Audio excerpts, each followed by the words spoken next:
नमस्कार, जम्मू कश्मीर की खास बुलेटिन में आप सभी का स्वागत है और मैं हूं चेतना शर्मा आपके साथ। चलिए खबरों का सिलसिला शुरू करते हैं। आपको बता दें कि जम्मू में आने वाले दिनों में गंदगी के ढेर जो है वो देखने को मिल सकते हैं। जम्मू में चारों ओर अब गंदगी के अंबार लगने का अंदेशा जो है ये लगाया जा रहा है। सफाई कर्मचारियों ने 15 से हड़ताल पर जाने का ऐलान कर दिया है। जम्मू नगर निगम कार्यालय के बाहर सफाई कर्मचारी जो है ये धरने पर बैठे हैं और अब अपनी मांगों पर अभी तक निगम की ओर से जिस तरह से कोई भी गौर नहीं किया गया है, इसी के मद्देनजर ये प्रदर्शन जो है ये आज किया जा रहा है। आपको बता दें, सफाई कर्मचारियों की अगर बात करें तो काफी लंबे समय से इनकी भी कुछ मांगे थी जो चलते आ रही थी, जिसे अब जो है पूरा करवाने के लिए, अपनी आवाज जो है ये सरकार तक पहुंचाने के लिए आज एक बार फिर सड़कों पर उतरे हैं। और इसी के साथ साथ जम्मू नगर निगम कार्यालय की अगर बात करें तो आज उसके बाहर जो है ये तमाम सफाई कर्मचारी धरने पर बैठे हैं और चारों ओर जो है जिस तरह से आने वाले दिनों में गंदगी के अंबार जो है ये लगते हुए देखने को मिल सकते हैं। क्योंकि जिस तरह से अगर 15 तारीख से सफाई कर्मचारी हड़ताल पर अगर जाते हैं तो किस तरह से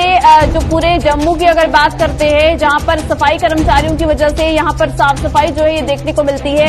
और अगर ये तमाम सफाई कर्मचारी हड़ताल पर जाते हैं तो क्या कुछ स्थिति जो है वो जम्मू में देखने को मिल सकती है, क्या कुछ खामियाजे जो है वो भी भुगतने को मिल सकते हैं। क्योंकि अगर यहां पर गंदगी के ढेर जो है वो देखने को मिलेंगे, कोई इनको जो है साफ सफाई करने वाला अगर यहां पर नहीं होगा तो किस तरह का माहौल जो है वो यहां पर देखने को मिल सकता है, वह जो है अंदाजा लगाया जा सकता है। मांगे बहुत सी थी, इनको रेगुलराइज करने की बात हो या फिर इनकी सैलरी को लेकर कुछ इश्यूज हो, काफी लंबे समय से इनकी मांगे थी, लेकिन अभी तक इनकी मांगों को जब पूरा नहीं किया गया है तो अब धरना प्रदर्शन करना ही एक सहारा जो है वो इन कर्मचारियों के लिए नजर आ रहा है। और अब जिस तरह से जम्मू म्युनिसिपल कॉर्पोरेशन की अगर बात करें तो उसके बाहर जो है आज ये धरना प्रदर्शन किया जा रहा है। इस धरना प्रदर्शन की अगर बात करें तो क्या कुछ और भी डिमांड्स जो है रखी गई हैं, क्या कुछ खास बातें जो है इससे में निकलकर सामने आ रही हैं। ये तस्वीरें इस वक्त आप देख सकते हैं कि किस तरह से बड़ी संख्या में ये तमाम जो सफाई कर्मचारी हैं ये इस वक्त जम्मू म्युनिसिपल कॉर्पोरेशन के बाहर जो है इस वक्त मौजूद हैं और अपनी डिमांड्स जो है ये लगातार जो है यहाँ पर रखी जा रही हैं, जिसके मद्देनजर ये आज प्रदर्शन किया गया है। क्या कुछ ज्यादा जानकारी है, हमारे साथ हमारी संवाददाता रितिका जुड़ चुकी हैं, उनसे तमाम जानकारी लेंगे। रितिका, हमें बताइए, जिस तरह से इन सफाई कर्मचारियों ने 15 तारीख से भी जो है यहाँ पर हड़ताल पर जाने की बात कही है, क्या कुछ इनकी डिमांड्स हैं और क्या कुछ कारण रहा है कि इस तरह से आज प्रदर्शन जो है यहाँ पर किया जा रहा है? जी, आपको पहले मैं बताना चाहूंगी, सफाई कर्मचारी जो है वो धरना प्रदर्शन पे बैठ चुके हैं। इन्होंने पहले से ही कहा था कि ये 15 तारीख से के ढेर जो है जम्मू में जगह जगह पे ये लगा देंगे, सफाई नहीं करेंगे। वजह आपको बताना चाहूंगी, इनकी बहुत ही जेन्युइन सी डिमांड है। पहली डिमांड जो इनकी निकल के आ रही है कि जम्मू में पहले 23 वार्ड थे जिन्हें बढ़ा के 75 कर दिया गया था, पर जो अभी तक सफाई कर्मचारियों की संख्या है वो स्टिल सेम ही है जो पहले थी। दूसरी डिमांड जो इनकी है वो इसमें ये बताई जा रही है कि जो कि एक्सटेंशन पोस्ट की गई थी गवर्नमेंट की तरफ से, वो अभी तक फाइनल लिस्ट इनकी नहीं निकाल के रखी गई है। तीसरी डिमांड जो इनकी निकल रही है वो मैं आपको बता दूं, जो इनकी पे है 6 से 7 हजार के बीच में, उसे बढ़ाने की ये बात कर रहे हैं और कह रहे हैं कि मिनिमम 18,000 इनकी पे जो है वो होनी चाहिए। और नेक्स्ट डिमांड जो कि बहुत ही जेन्युइन है वो मैं आपको बताना चाहूंगी, इनका कहना है कि रेगुलराइजेशन जो है वो यहाँ पे एम्प्लॉइज की जाए। जी बिल्कुल रितिका, और जिस तरह से आज जेएमसी के बाहर जो है बैठकर ये धरना प्रदर्शन किया जा रहा है, तो क्या जम्मू म्युनिसिपल कॉर्पोरेशन के कोई अधिकारी इनसे मिलने आए हैं, क्या उनकी तरफ से कुछ कहा गया है? अभी तक अधिकारियों की इनसे कोई भी बातचीत नहीं हो पाई है, जबकि इनका कहना है कि इनकी सुबह से ही ये कल भी यहाँ बैठे थे और आज भी यहाँ पे ये बैठे हैं, उसके बावजूद अभी तक कोई भी ऑफिसर बाहर निकल के नहीं आया है जो इनकी बात सुने या उस पर अपनी कोई प्रतिक्रिया जो है वो निकाल के यहाँ पे बताए। जी रितिका, और जिस तरह से ये तमाम कर्मचारी जो है इस वक्त यहाँ पर मौजूद हैं, अगर ये पॉसिबल हो सकता है आप किसी कर्मचारी से अगर जो है यहाँ पर बात जो है करना चाहें तो अगर ये पॉसिबल हो सकता है तो आप हमें बता सकती हैं। तो लगता है हमारी संवाददाता रितिका से हमारा कनेक्शन जो है वो इस वक्त टूट चुका है और जिस तरह से आपने भी देखा कि क्या कुछ सूरत हाल जो है वो देखने को मिल रहा है। तो चलिए अब इसी के साथ आगे बढ़ जाएंगे और जहां पर आगे की जहां पर बात करते हैं हम लोग कठुआ की, तो कठुआ में तमाम जो पटवारी हैं, पटवारियों का प्रदर्शन जो है वो भी लगातार यहां पर देखने को मिल रहा है और पटवारी जो है वो अब जो है अपने कामकाज पर लौटने लगे हैं और इससे लोगों को राहत जो है वो भी देखने को मिल रही है। इस बीच जहां पर रेवेन्यू डिपार्टमेंट की बात करें, यानी कि राजस्व विभाग की अगर बात करें, तो उनका अब कामकाज जो है ये पटरी पर लौट चुका है और पटवारी एसोसिएशन उन्होंने 1 महीने के लिए अपनी हड़ताल को जो है ये स्थगित कर दिया है और इसी के बाद मांगे पूरी न होने पर ये जो भी तमाम पटवारी वर्ग है ये अपना आंदोलन का ऐलान जो है ये एक बार फिर कर सकते हैं। यानी कि हर तरह से हर एक डिपार्टमेंट की अगर बात करें तो हर एक कर्मचारी जो है इस वक्त अलग अलग तरह से अपनी डिमांड्स को जो है सामने रखने की कोशिश कर रहा है। और इसी बीच अगर पटवारियों की बात करें तो पटवारियों ने भी काफी दिनों तक जहां पर अपना जो कामकाज है वो जो है एक तरह से स्थगित जो है एक तरह से रखा था, उसी जो है हड़ताल पर ये तमाम पटवारी वर्ग जो है ये चले गए थे। उसके बाद आम जनता की अगर बात करें तो काफी सारी इनकी ऐसी चीजें हैं जो इनको दिन भर जो है इन्हें जो है अपना काम करवाना पड़ता है, लेकिन पटवारियों के हड़ताल पर जाने की वजह से बहुत ज्यादा जो खामियाजा है वो आम जनता को भी भुगतना पड़ा। और वहीं पर रेवेन्यू डिपार्टमेंट की अगर बात करें तो उन्हें भी काफी ज्यादा खामियाजा जो है इसके तहत जो है भुगतना पड़ा है। लेकिन अब यहां पर कामकाज जो है वो पटरी पर लौटता हुआ नजर आ रहा है। तमाम जो पटवारी हैं वो अपने अपने दफ्तरों में जाकर जो है काम शुरू कर चुके हैं। क्या कुछ ज्यादा जानकारी है हमारे साथ हमारे संवाददाता सरबजीत सिंह जुड़ चुके हैं, उनसे तमाम जानकारी लेंगे। सरबजीत, हमें बताइए क्या कुछ ज्यादा जानकारी है? पटवारियों ने जिस तरह से अपनी हड़ताल को जो है 1 महीने तक स्थगित किया है, काफी ज्यादा इनकी डिमांड्स थी, उनको लेकर जो ये हड़ताल पर बैठे थे, लेकिन आज एक बार फिर अपने दफ्तरों में ये पटवारी जो है पहुंच चुके हैं और कामकाज जो है वो पटरी पर लौटता हुआ नजर आ रहा है। बिल्कुल पिछले अगर 1 सप्ताह की बात है यहाँ पर रहा था। हर एक चीज के लिए अगर छोटी से छोटी अगर बात करें या बड़ी से बड़ी कोई चीज की अगर बात करें तो हर किसी को पटवारी की जो है वो नकल की अगर बात करें या किसी और राजस्व रिकॉर्ड की बात करें तो यहाँ पर पटवारी के दफ्तर में आना पड़ता था। लेकिन पिछले 1 सप्ताह से यहाँ पर कार्य जो है पूरी तरह से बंद था, जिसकी वजह से लोगों को काफी ज्यादा समस्याओं का सामना करना पड़ रहा था। जम्मू में राजस्व रिकॉर्ड के साथ हुई छेड़छाड़ की वजह से यहाँ पर जो पटवारी अधिकारियों पर हुई कार्रवाई के बाद ये पटवार एसोसिएशन गुस्साए में थी और यहाँ पर उन्होंने काम छोड़ हड़ताल जो है वो शुरू की थी।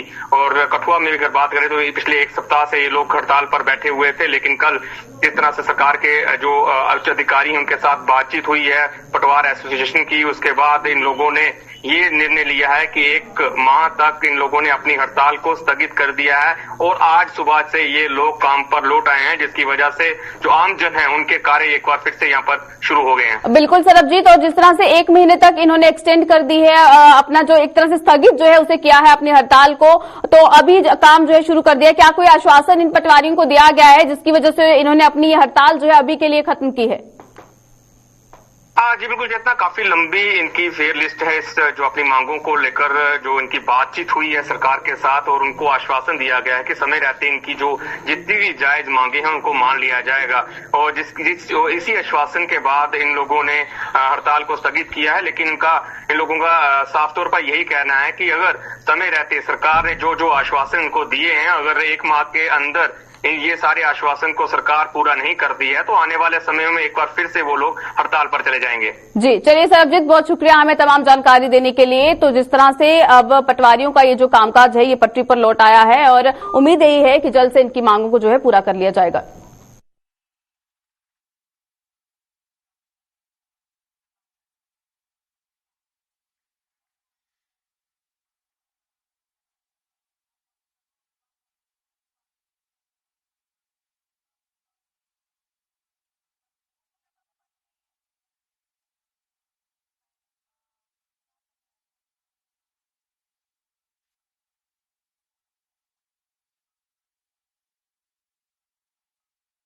चलिए अब इसी के साथ आगे बढ़ जाएंगे और रुक करेंगे गुलमर्ग की ओर। गुलमर्ग में जहां पर विंटर फेस्टिवल को जो है शुरू किया गया था, इस बीच विंटर फेस्टिवल पर्यटन को बढ़ावा देने में अब कारगर साबित हुआ है। गुलमर्ग में देश विदेश से पर्यटकों का पहुंचना जो है वो अभी भी जारी है। श्रीनगर में ट्यूलिप गार्डन खुलने पर भी पर्यटन को बढ़ावा मिलने वाला है और इस बार श्री अमरनाथ जी यात्रा भी शुरू हो रही है। बीते 2 वर्षों की अगर बात करें तो अमरनाथ यात्रा जो है ये जम्मू कश्मीर में जिस तरह से स्थगित की गई थी, लेकिन इस बार जहां पर कोविड के केसेस में जो है एक तरह से कमी देखने को मिल रही है और कामकाज जो है वो अब एक तरह से दुरुस्त होता हुआ नजर आ रहा है। इसी बीच अब अमरनाथ यात्रा जो है वो भी इस साल शुरू की जा रही है। और दूसरी ओर विंटर फेस्टिवल की बात करें तो विंटर फेस्टिवल के जरिए पर्यटन को कितना ज्यादा बढ़ावा जो है वो जम्मू कश्मीर को मिल रहा है। और खासतौर पर अगर कश्मीर की बात करें तो कश्मीर की वादियों का लुत्फ उठाने के लिए दूर दूर से पर्यटक जो है वो अभी भी यहाँ पर पहुंच रहे हैं। इसी के साथ साथ श्रीनगर के ट्यूलिप गार्डन की अगर बात करते हैं तो श्रीनगर में ट्यूलिप गार्डन जो है वो भी अब खुल चुका है, जिस जिसकी वजह से पर्यटन को जो है और ज्यादा यहाँ पर बढ़ावा मिल रहा है। टूरिज्म डिपार्टमेंट की अगर बात करें तो टूरिज्म डिपार्टमेंट भी हर तरह की कोशिशें कर रहा है कि जम्मू कश्मीर में टूरिज्म को ज्यादा से ज्यादा बढ़ावा जो है दिया जाए, उनके लिए हर एक सुविधा जो है वो यहाँ पर लाई जा सके। लेकिन इस वक्त क्या कुछ सूरत हाल है, हमारे साथ हमारे संवाददाता इशफाक डार जुड़ चुके हैं, उनसे तमाम जानकारी लेते हैं। इशफाक, हमें बताइए, विंटर फेस्टिवल के जरिए के तहत जो है जितने ज्यादा पर्यटक इस वक्त जो है गुलमर्ग की ओर रुख कर रहे हैं, विंटर फेस्टिवल में जो है लोग अपनी प्रस्तुति जो है वो एक तरह से देने की कोशिश कर रहे हैं, क्या कुछ सूरत हाल है इस वक्त वहां पर, और जो भी टूरिस्ट वहां पर आ रहे हैं उनका क्या कुछ कहना है? वहाँ पर विंटर कार्निवल का आयोजन किया है और कहीं ना कहीं वो विंटर कार्निवल जो है वो यहाँ के मकामी लोगों के लिए जो है सूदमंद साबित हुआ और अब जाके यहाँ पर सयाहत में मुझे लग रहा है कि 4 चांद जो है लग गए हैं और काफी तादाद में जो बाहर से सयाह आ रहे हैं वो सयाह-ए-मुकाम गुलमर्ग का रुख कर रहे हैं। और कल से हमने देखा कि काफी जो लंबी लंबी कतारें जो है वो सयाह-ए-मुकाम गुलमर्ग में देखने को मिली और आज भी काफी तादाद में यहाँ पर जो है सयाह पहुंच रहे हैं गुलमर्ग का रुख करने के लिए। लेकिन महकमा सयाहत की तरफ से जो आने वाले दिनों में यहाँ पर टुलिप गार्डन जो श्रीनगर में सबसे बड़ा टुलिप गार्डन है उसको जो है 20 तारीख को जो है लोगों के लिए वाकफ किया जाएगा और माना यह भी जाता है कि आने वाले दिनों में जिस तरह से टुलिप गार्डन और बादामवारी जो महकमा सयाहत की तरफ से जो खोल दी जाएगी तो काफी जो है सयाहों की आमद में जो है इजाफा देखने को मिलेगा। और किस तरह की तैयारियां जो है वो टूरिज्म डिपार्टमेंट की तरफ से इस बार की गई, क्योंकि एक तरफ जहां श्री अमरनाथ जी यात्रा की अगर बात करते हैं तो वो भी 2 सालों के बाद जो है इस बार शुरू होने वाली है, ट्यूलिप गार्डन जो है वो भी काफी समय के बाद खोला गया है जहां पर टूरिस्ट जो है वो काफी ज्यादा इस वक्त जो है यहाँ पर मूव कर रहे हैं। बिल्कुल, आपने अमरनाथ यात्रा की बात की। पिछले लगातार 2 सालों की अगर बात करें यहाँ पर जो श्रद्धालु यहाँ पर अमरनाथ यात्रा के लिए आते थे तो कहीं ना कहीं वो मायूस थे कि यहाँ पर जो यात्रा जो है वो अस्थापित हो रही थी। लेकिन इस बार ये उम्मीद है कि अगर यहाँ पर जो अमरनाथ यात्रा है को जो है खोल दिया जाएगा, शाइन बोर्ड की तरफ से हुक्मनामा जारी किया जाएगा कि यहाँ पर अमरनाथ यात्रा को भी जो है बहाल किया जाएगा, तो तब जाके हम उम्मीद ये लगाते हैं कि जो भी श्रद्धालु बाहर से आएंगे या मकामी जो यहाँ पर पर्यटक है वो भी कहीं ना कहीं इस बार जो है यहाँ पर अमरनाथ यात्रा का जो है बिल्कुल यहाँ पर आएंगे और यहाँ पर दर्शन करेंगे। जी चलिए इशफाक, बहुत शुक्रिया हमें तमाम जानकारी देने के लिए। तो जिस तरह से जो है वहां पर पर्यटकों का आना जाना जो है ये लगातार जारी है और उम्मीद यही की जा रही है कि इसी तरह से जो टूरिस्ट सेक्टर है वो इसी तरह से जो है आगे बढ़ता जाएगा।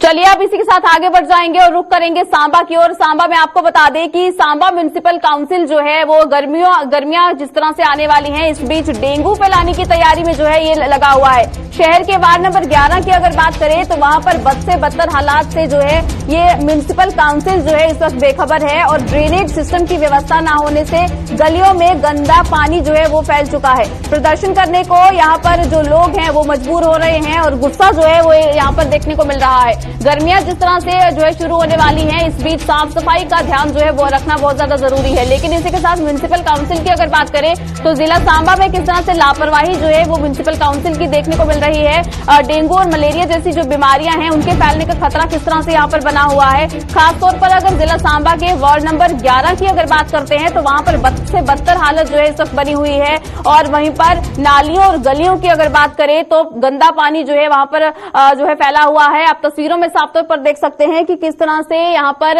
एक तो रोड की भी खस्ता हालत है, नालियों और गलियों की अगर बात करें तो खस्ता हालत है, ड्रेनेज सिस्टम जो है वो यहाँ पर नहीं है और लोगों के घरों का जो पानी है वो गलियों में जो है किस तरह से आ रहा है। छोटे बच्चे जब स्कूलों की ओर रुख करते हैं तो किस तरह से परेशानियां उन्हें आती हैं। लेकिन आम जनता जो है वो अब यहाँ पर प्रदर्शन करने को मजबूर हो रही है, लेकिन उसके बावजूद भी म्युनिसिपल काउंसिल जो है वो अब क्या किस तरह से संज्ञान ले रहा है, इससे पहले क्या कुछ जो है म्युनिसिपल काउंसिल सांबा की तरफ से कहा गया है, इस पर तमाम जानकारी लेंगे। हमारे साथ हमारे संवाददाता ऋषि खजूरिया जुड़ चुके हैं, उनसे जानते हैं। तो ऋषि, हमें बताइए, जिस तरह से अब गर्मियां भी शुरू होने वाली हैं, इस बीच अगर गंदगी इसी तरह से बनी रहती है तो बीमारियों का खतरा जो है वो और ज्यादा बन जाता है। इस बीच सांबा म्युनिसिपल काउंसिल की अगर बात करें तो वो क्यों इस तरह की नजरअंदाजी जो है वो करता हुआ दिख रहा है?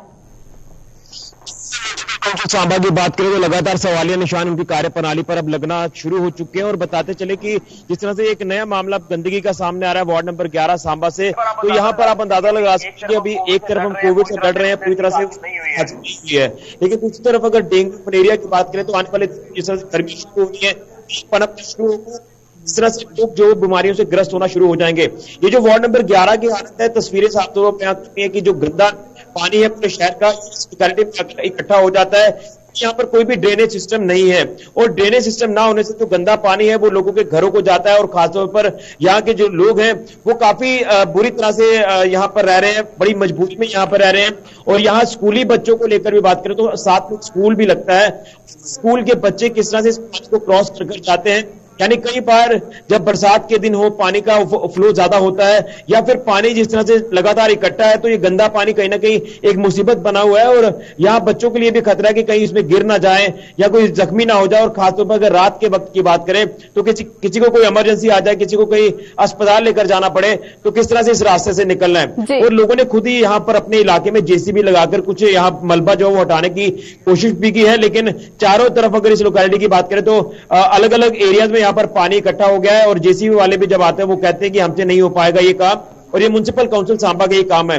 लेकिन म्युनिसिपल काउंसिल सांबा से कई बार ये अप्रोच कर चुके हैं यहाँ के तमाम लोग इस लोकेलिटी के, और डीसी ऑफिस तक भी अप्रोच कर चुके हैं, लेकिन लगातार आश्वासन मिलते हैं और ये कहा जाता है कि हम जल्दी ही ये साफ सफाई यहाँ पर करवा देंगे। बिल्कुल ऋषि, जिस तरह से गर्मियां आने वाली हैं, गर्मियों की चिंता तो यहाँ पर बनी हुई है, जिस तरह से गंदगी यहाँ पर फैली है, लेकिन इससे पहले की अगर बात करें तो बारिशों के मौसम जो है वो जिस तरह से देखे गए हैं, उस वक्त भी यहाँ पर इन गलियों और नालियों की हालत इसी तरह से खस्ता बनी होगी। तो क्या उस वक्त भी जहाँ पर म्युनिसिपल काउंसिल की अगर बात करें तो लोगों ने जाकर उनसे ये मांग नहीं की कि यहाँ पर जो भी चीजें जो लैक कर रही हैं उस पर जो है काम किया जाए? देखिए 4 से 5 साल का वक्त हो गया है इस प्रॉब्लम को फेस करते हुए लोगों को, और कई बार ये अप्रोच कर चुके हैं। यहाँ वार्ड नंबर 11 के जो पार्षद है वो वाइस चेयरमैन भी रहे हैं म्युनिसिपल काउंसिल सांबा के, लेकिन उसके बाद कुछ संज्ञान नहीं किया जा रहा, और लोगों ने ये साफ तौर पर कहा है कि हम कई बार अप्रोच कर चुके हैं, कोई रिस्पॉन्स नहीं आया, और अपने पैसे से यहाँ पर काम जो है वो थोड़ा बहुत करवाया जाता है ताकि चलने के लिए रास्ता जो है वो थोड़ा बहुत मिल जाए।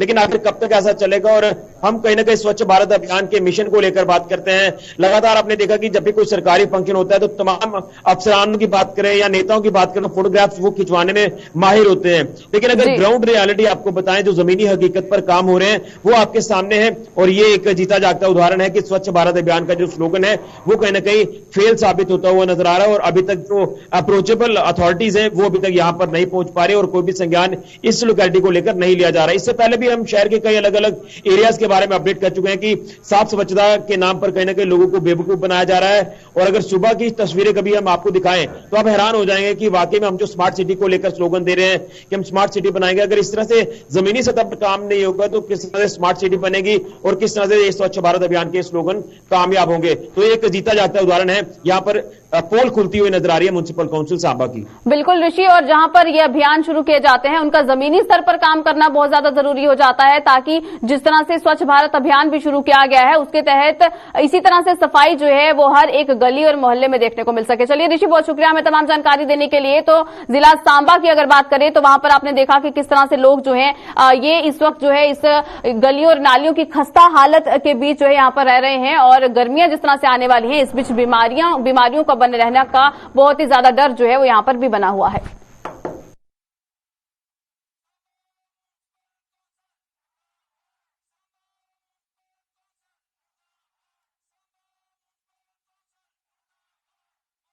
वहीं जम्मू कश्मीर की सरकार आने वाले समय में हर जिला अस्पताल पैलिएटिव केयर की ओपीडी शुरू करने जा रही है। इन ओपीडी का फायदा खासतौर पर उन लोगों को होगा जो किसी लाइलाज बीमारी से जूझ रहे हैं, और इनसे उन्हें एक सम्मानजनक अंत मिल पाएगा। जम्मू कश्मीर के health and medical education department के अतिरिक्त मुख्य सचिव विवेक भारद्वाज ने जम्मू में आज पैलिएटिव केयर पर आयोजित 3 दिवसीय ट्रेनिंग प्रोग्राम के उद्घाटन के बाद पत्रकारों से बातचीत के दौरान ये जानकारी दी। उन्होंने बताया कि इस बाबत एम्स दिल्ली के सहयोग से डॉक्टरों को और नर्सों को ट्रेनिंग देने के लिए आज ये ट्रेनिंग प्रोग्राम शुरू किया गया है, ताकि पैलिएटिव केयर की ओपीडी खुलने पर उनकी सेवाएं ली जा सकें।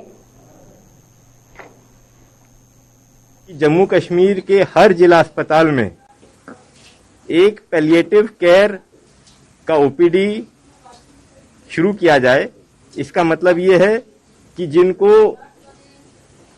अंतहीन दर्द है, ऐसी कोई बीमारी हो गई है जिसकी वजह से जिसका इलाज संभव नहीं है, लेकिन ये हमारी जिम्मेदारी बनती है कि उनको एक सम्मान पूर्वक उनके अंत को एक डिग्निफाइड एंड दिया जाए। ऐसे समय के लिए हमने ये पैलिएटिव केयर का रास्ता चुना है। हर जिला अस्पताल में ये कुछ दिनों में शुरू हो जाएगा, और इसी के लिए एम्स दिल्ली की तरफ से उनकी सहयोगिता के साथ हमने यहाँ पर एक ट्रेनिंग का आयोजन किया है और जो हमारे डॉक्टर और नर्सेस ट्रेन हो जाएंगे वो उसके बाद हर जिला अस्पताल में ये काम करेंगे। धन्यवाद। मैं ये पहली ट्रेनिंग अपने में ऐसी एक पहली ट्रेनिंग है, मेरे ख्याल में शायद ये पहली ट्रेनिंग हिंदुस्तान में भी ऐसी ट्रेनिंग होगी जहां पे एक ही बार में सारे डिस्ट्रिक्ट हॉस्पिटल्स में एक डिवीजन के जम्मू डिवीजन के 10 डिस्ट्रिक्ट हॉस्पिटल्स को हम कवर करने जा रहे हैं पैलिएटिव केयर में। तो पैलिएटिव केयर क्या है? बेसिकली पैलिएटिव केयर एक सपोर्टिव केयर है। सपोर्टिव टर्मिनली इल पेशेंट्स के लिए वो केयर है जहां पे हम लोग आमतौर पे कहते हैं पेशेंट के लिए कि आप इसको घर ले जाइए, अब हम कुछ भी नहीं कर सकते हैं। और हम देखते हैं कि जो उसके परिजन होते हैं वो यूजुअली लाचार होते हैं कि लास्ट में इसको पेन नहीं जा रही है, इसकी सो एंड सो प्रॉब्लम है, हम कैसे मैनेज करें घर में। तो उनमें वो जो आशा जो होती है वो खत्म हो जाती है उनकी आशा। पर यहाँ पे हम आशा को जो उनकी जो निराशा है उसको हम वापस आशा में चेंज करने जा रहे हैं। जो उनकी प्रॉब्लम्स हैं उसको हम पैलिएटिव केयर के थ्रू संबोधित करने जा रहे हैं। तो ऐसा जो है हम सारे JNK में स्टार्ट करेंगे आने वाले टाइम में। पर अभी हम फिलहाल जम्मू प्रोविंस को हमने जो टारगेट किया है under the directorate general of health services, तो ये अपने में बहुत बड़ा इनिशिएटिव है। प्रधानमंत्री भारतीय जन औषधि केंद्र लोगों के लिए बेहद कारगर साबित हो रहे हैं। हालांकि ज्यादातर लोग ऐसे केंद्रों की अहमियत से वाकिफ नहीं हैं, लेकिन जो मरीज या फिर उनके तीमारदार जन औषधि केंद्रों से दवाएं ले रहे हैं और उन्हें काफी बचत हो रही है। दवाओं की दुकानों और जन औषधि केंद्रों में मिलने वाली दवाओं की कीमतों में जमीन आसमान का फर्क है। सस्ती दवा मिलने से आर्थिक रूप से कमजोर लोगों के लिए ये औषधि केंद्र बेहद कारगर साबित हो रहे हैं। 490 रुपए की ली है 5 पत्ते। कौन सी दवाई है? यूडी लीव। किस लिए आती है? लीवर के लिए। तो अगर दूसरी वो 500 तो 60 रुपए का एक पत्ता मिलता है, 560-70 रुपए का। अब तो काफी देर से मैं यहीं से ले रहा हूँ। तो बेनिफिट है? हाँ बेनिफिट है, पूरा है। जितना दूसरी दवाई का है उतना इसका लाभ है। कम आते अब हम क्या बोल सकते हैं, हमको तो अपने से है ना, ठीक है नहीं। कई लोग विश्वास नहीं करते हैं जी ये दवाई थोड़ी ऐसी होगी, लेकिन हमको तो ये सही लगती है। हम गैस वाली भी इन्हीं से लेते हैं, दूसरी भी इन्हीं से लेते हैं। अब इनकी कुछ दवाइयाँ नहीं आती, जैसे मैसाकल खा रहे हैं आजकल, वो नहीं आ रही है इनकी। हम लोगों को यही पैसे देते हैं इनकी दवाइयाँ खाएं, यहाँ से 4 पैसे भी बच जाएंगे और दवाई भी अच्छी है इनकी। दूसरी दवाई का कोई पता नहीं कैसी है कैसी नहीं है। देखो प्रिंट होता है कुछ, लेते कुछ हैं वो। कहीं ऐसी दवाइयाँ 10-20 रुपये प्रिंट होता है, पर प्रिंट होता है 75 रुपये आती है उनको 10-20 की है, वो पूरा 75 रुपये ले लेते हैं वो। मैंने देखा है जो आदमी एक बार 15 रुपए या 20 रुपए वाला पत्ता लेकर जाता है, तो दूसरी बार जब आता है तो कहता है एक पत्ता नहीं 10 पत्ते दो, 6 पत्ते दो, 5 पत्ते दो। इससे सामने प्रमाणित होता है कि ये दवाई इफेक्टिव है और सबको राहत। और यहाँ कहा जाता है कि गरीबों के लिए बनाई तो है, लेकिन मैंने देखा है कि कुछ रिटायर्ड लोग, बड़े अमीर लोग भी यहाँ से दवाई खरीदते हैं। भरोसा है इस दवाई पर जो प्रधानमंत्री द्वारा ये स्कीम लागू की गई है, इसका फायदा सभी लोग ले रहे हैं। अब आप ये कहेंगे कि यहाँ भीड़ होगी या कम होती है कुछ भी, तो वो हाँ अब दूसरी दुकानों में तो 2-3-4 हज़ार के करीब प्रोडक्ट होते हैं, यहाँ अभी मात्र 300-400 के करीब प्रोडक्ट हैं। प्रोडक्ट बनने में आए तो प्रधानमंत्री द्वारा कोई 800 या 1200 के करीब बनाए गए हैं, जिसमें डर्माटोलॉजी, स्किन की भी है, ENT की भी है और दूसरे नेफ्रोलॉजी की भी होंगी, न्यूरो सर्जरी की भी। लेकिन यहाँ वो दवाई की प्रिस्क्रिप्शन नहीं आती, क्योंकि अभी अगर मान लो हम रख भी लें तो बड़ी बड़ी एक्सपायर हो जाएंगी।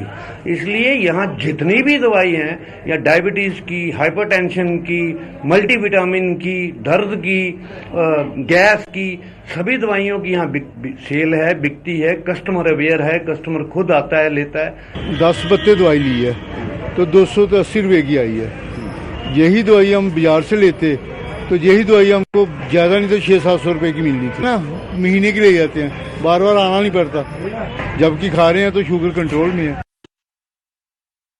मांगे पूरी न होने पर दिव्यांगों द्वारा जम्मू कश्मीर में शुरू किया गया धरना प्रदर्शन आज दूसरे दिन भी जारी रहा। हैंडीकैप्ड वेलफेयर एसोसिएशन के बैनर तले जम्मू में प्रदर्शन करते हुए आज दिव्यांगों ने आरोप लगाया कि उन्हें दी जा रहे मात्र 1000 रुपए की पेंशन में बढ़ोतरी नहीं की जा रही है, जिसके चलते उनके लिए अब अपने परिवारों का गुजारा मुश्किल हो गया है। सरकार ने अभी तक उनकी कोई सुध नहीं ली है और ये सिलसिला अगर यूं ही जारी रहा तो वो उग्र आंदोलन शुरू करने पर मजबूर हो जाएंगे।